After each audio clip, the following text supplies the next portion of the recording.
I want to start today with a clip that I saw going viral last night.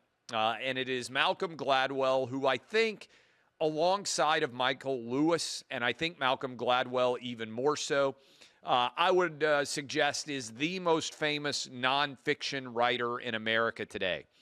He has sold tens of millions, probably, of books overall. Tipping Point is the most famous, I would assume, book of the Malcolm Gladwell catalog. And here he was talking about the fact that he had attended an MIT conference on sports analytics, the Sloan Conference, I think it's called. And there was a discussion there about whether or not trans individuals should be able to compete in women's athletics, right? Let's be clear here. Men, whether men should be able to compete in women's athletics or not, at the time he said they should. Now he wants to issue an apology, say he was wrong, and that clearly they should not be able to do so. Let's watch that discussion, and then I'll react. If we did a replay of that exact panel at the Sloan Conference this coming March, it runs in exactly the opposite direction. And it would be, I suspect, near unanimity in the room that trans athletes have no place in the female category. I don't think there's any question. Okay, I've got a significant thought on this, a bunch of thoughts. First, I think we should give grace, we should give forgiveness when people come out and say, I was wrong on an issue, I now recognize that, and I feel like I was bullied, or I feel like I was pushed, intimidated, cowed into taking this position. So I welcome Malcolm Gladwell onto the side of sanity when it comes to men and women's sports. And I actually believe him. Some people are saying, oh, this is super convenient. That's a fair take as well. How can I trust him? What were you afraid of? I actually believe him when he says that he felt bullied in order to speak out on this issue. And let me tell you my own experience for why I believe that to be true. So we were at OutKick, one of the most successful sports gambling affiliate companies in the nation, when sports gambling began to go legal. And let me take you, I don't know that people have done a really good job of explaining sort of the early days when sports gambling was becoming legal, but we were one of the top affiliates for FanDuel, maybe the top affiliate for FanDuel. It was me and OutKick and Pat McAfee. Nobody in 2020 and 2021 was signing up more people than us at OutKick and Pat McAfee with his shows. We were the top two, and I think we might have been number one overall.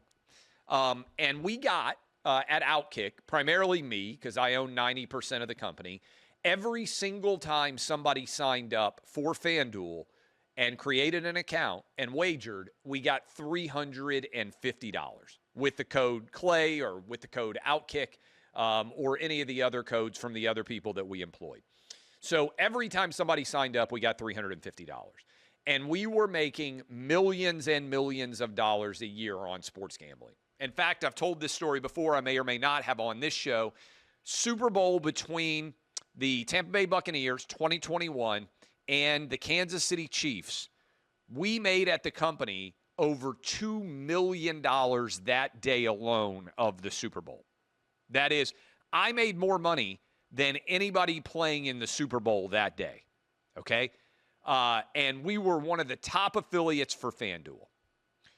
We sell to FanDuel,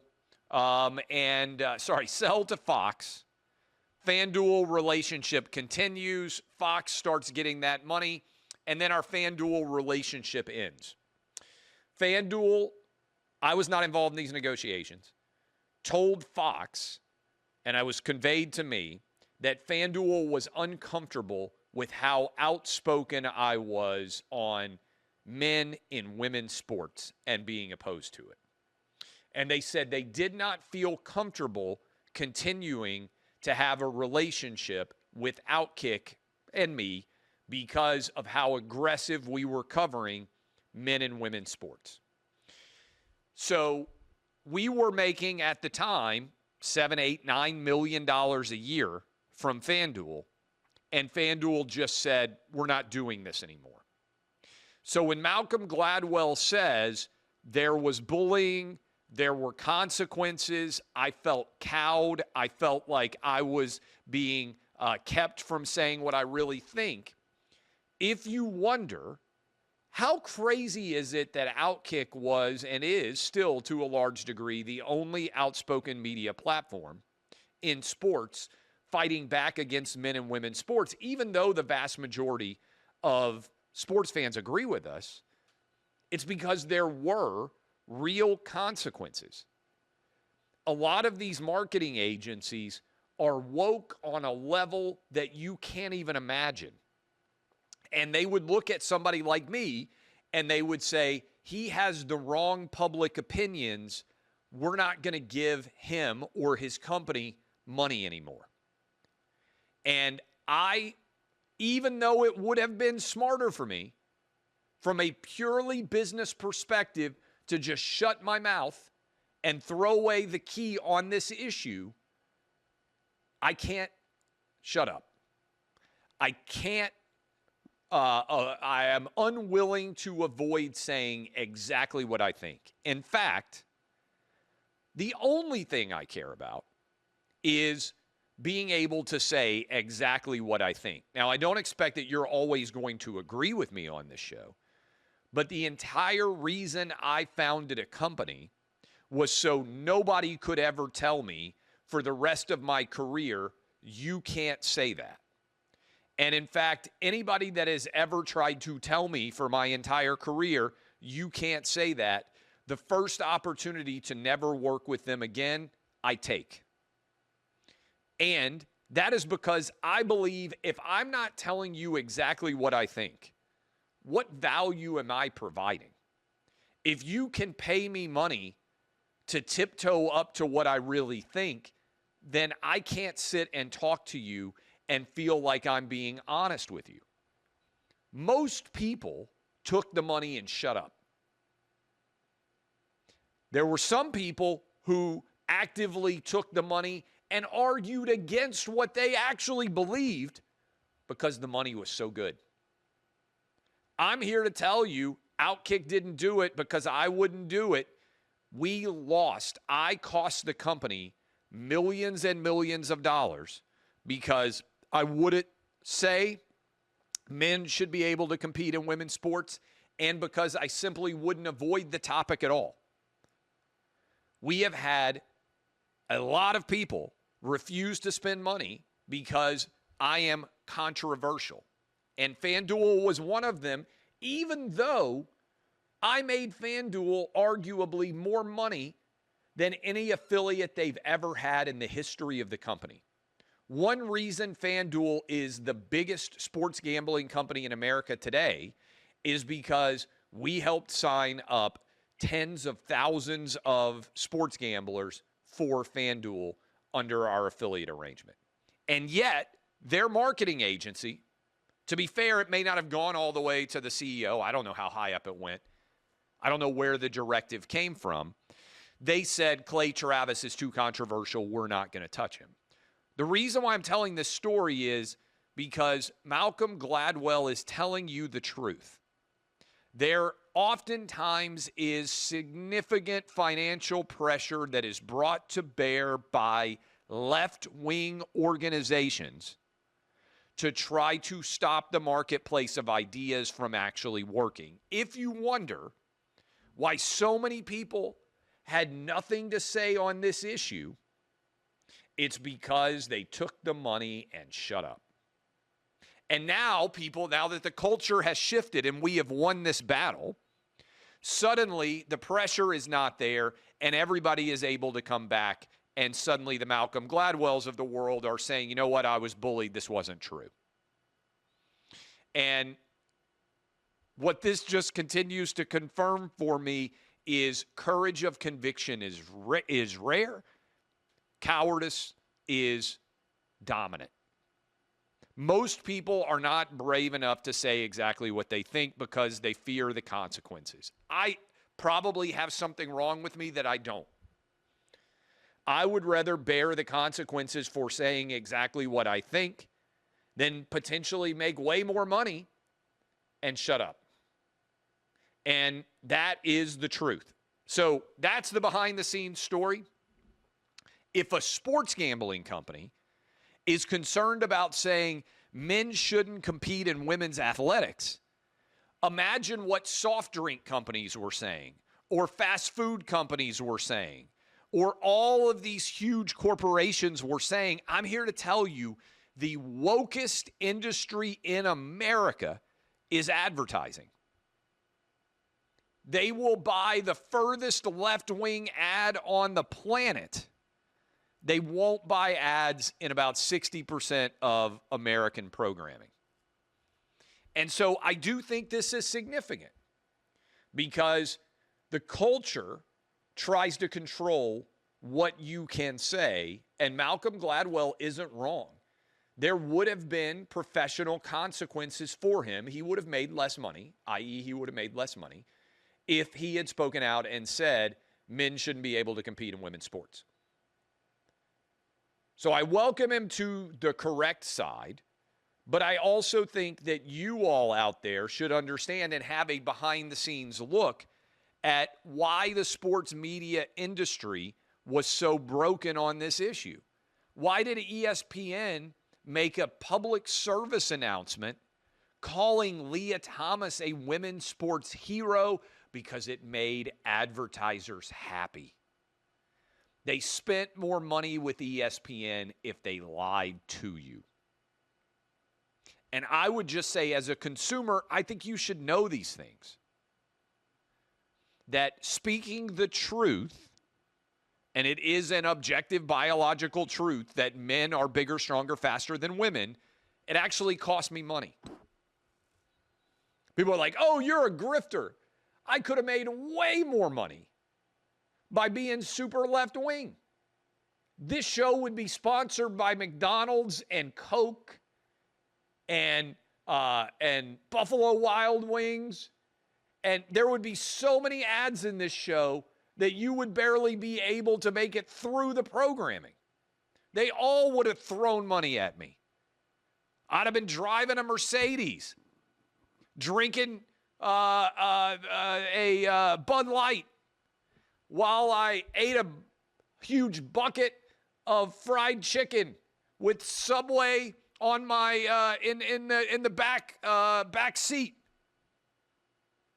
They would have paid me in gold dollars if I had just said, man, you know what? Chicks with dicks are awesome. I wouldn't do it. Still won't do it. For better or worse, I say exactly what I think. And oftentimes, in terms of dollars, it actually costs me money. So that's the reality. I've written about this before. Fox, back in the day, FS1, they said, hey, Clay, we'll give you a show. So this sounds awesome. It's probably 2016.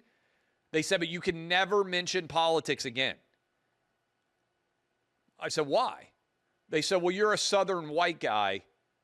Your politics are not great in the sports world. All we want is for you to give only sports opinions. Tell me who the best team is. Tell me who the best quarterback is. Leave everything else behind. And I said, well, all I tell my audience, I'm going to tell you exactly what I think. Said, yeah, you don't need the audience anymore. You're going to make a lot of money. You get your own television show. I said no. So you can hate me. You can think that I am the biggest grifter on the planet. Let me tell you, I'd have made a lot more money going left wing. I'd be eating a Subway sandwich right now and drinking a Coke live on this program, and they'd be giving me millions of dollars. The wokest industry in the entire world, in my experience, advertising agencies. I've told this story before, by the way. Right after we sold Fox bought OutKick, they were like, Clay, we want you to go meet all the advertisers. This is true. New York City, one of the big ad agencies, they set up a meeting. Walk in. I think it was like, I tweeted about it because it turned into a big thing. Walk into the ad agency. Girl at the front desk says, hey, just so you know, meeting is set up. They're waiting in the conference room for you, but we need to see your vaccine card. Swear to God. It's probably early 2022. Maybe it was late 2021. I'm like, well, I didn't get the COVID shot. They're like, well, you aren't allowed to go to a meeting here. I said, all right, I'll just turn around and leave. I mean, I'm not getting the COVID shot. I don't have a card to show you. Eventually, they let me in to the meeting.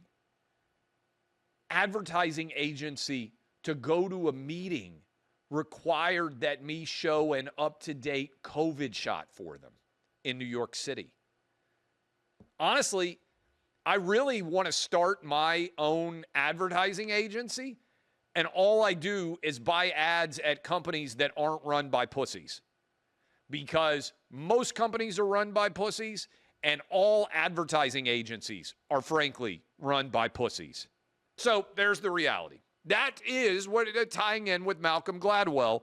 It's starting to change all of a sudden because Trump won, and because now Bud Light has consequences, and Cracker Barrel has consequences, and the NBA has had consequences. Turns out, not trying to buy ads for the whole nation is dumb. Look, I don't begrudge. If I ran a company that was designed, if I ran Pizza Hut, right, I would buy ads on MSNBC, CNN, and Fox News. And I would try to serve the entire nation pizza. If I ran Nike, I would buy ads on Fox News, on MSNBC, and CNN. None of this is crazy. If I ran Applebee's, I would buy ads across the political spectrum because I would want everyone of every different political belief to come into my restaurant or to buy my shoes or to consume my product. But advertising doesn't work that way. They have recognized that the way to grab people by their balls and to influence artificially the direction of national discourse is to try to stifle anyone with, quote unquote, the wrong opinion. And so this trans thing is collapsing now, but understand why ESPN was saying, oh, Leah Thomas is the woman of the year. It was to make all these woke advertising agencies happy. So they could walk in and show them that, and then they get money spent like crazy. It's a fundamentally broken system, and I think it's important. And this doesn't even go into the fact that the algorithms were rigged so that if you had the wrong opinions online, they wouldn't allow your arguments to freely compete.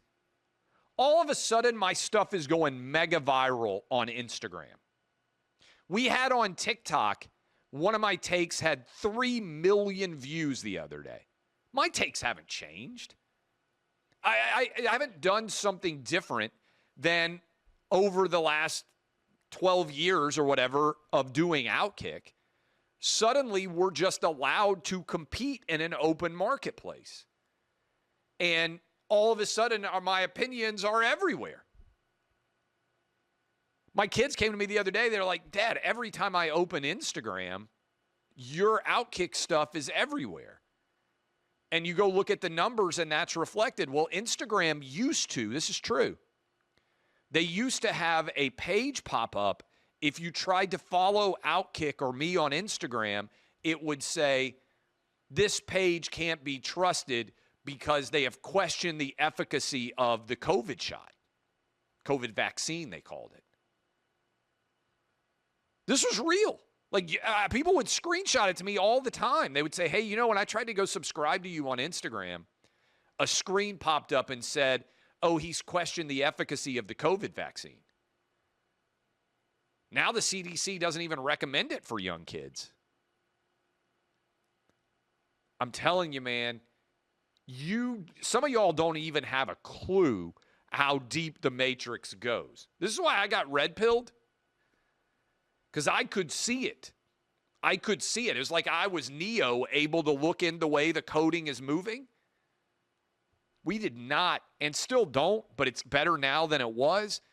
We did not have anywhere close to a free marketplace. And I think what Malcolm Gladwell is saying, this is why I give people grace, and this is why some of y'all should shut up. You know how I say, don't be a pussy? And then I say, sometimes be a pussy? In my opinion, your number one responsibility is to your family. And so if you're a dad and you're watching me right now and you got a mortgage and you're a mom and you're trying to get your kid into college and you know you're going to have to pay for that tuition, I wouldn't get on Facebook and call out the company for their woke DEI policies, because you might get fired. And you might lose that $70,000 a year job that's paying your mortgage or that's allowing you to help save money for your kid to go to college one day. I will fight those battles for you. I got your back. But the people I have real contempt for are the people who are super rich and are still cowards. Because if you got money and you're a pussy, what's the point of money? I mean, honestly, I don't care if I get invited to fancy parties. I'd rather not go. I don't care if I get invited on some charity board. I'd rather just hang out and go watch my kids play sports. Maybe I'm weird. I genuinely don't care what anybody thinks about me at all outside of this house. Now, there's probably reasons why that's a flaw. And I can't shut my mouth. And sometimes that means people get mad at me because I say what other people think and never say. I've got your back.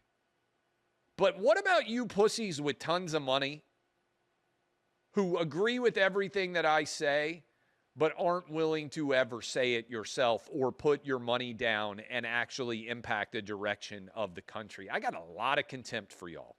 If you disagree with me, I think you're wrong. But nobody on the left is afraid to put their money down. Hell, they'll pay for protests. They'll pay for DAs who won't prosecute anybody. Motherfuckers on the left put their money down. They stand strong behind what they say. There's a lot of pussies on the right. And it matters if you have money whether you speak out or not. Because if you've got money on the right, you can impact the direction the country goes in a big way. I give credit. Look, people, President Trump didn't need any of this. He was super famous already. He was super rich already. He could have cruised the rest of his life, played the best golf courses in the world, stayed out of the political world, and his life would have been amazing. Every rapper in America would still be dropping his name in every song. But he was like, this is broken. I'm going to try to fix it, which is what we should want rich people to do. And let me give credit here because I'm going to talk about this in a sec. J.K. Rowling.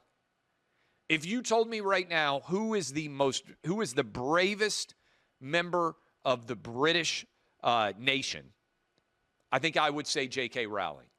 She is a billionaire.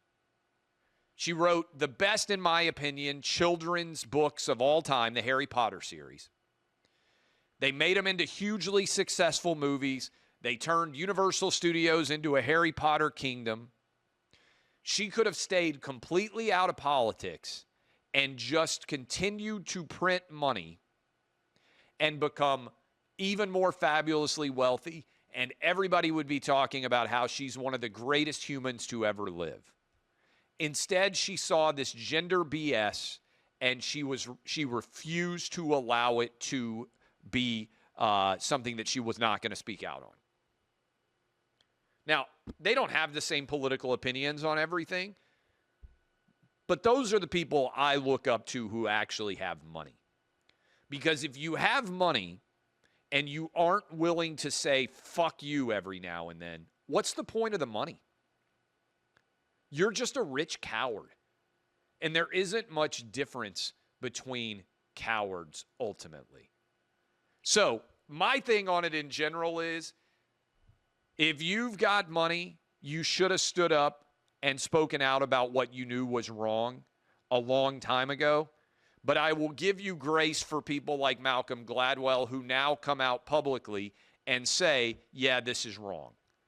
Because I do think rather than attack people who suddenly are willing to say what I've been saying for years, I want to welcome people to my side. That is how you win arguments. But I still have a lot of contempt for a lot of rich people who refuse to get involved in standing up for what they know is right. So that's me on a soapbox.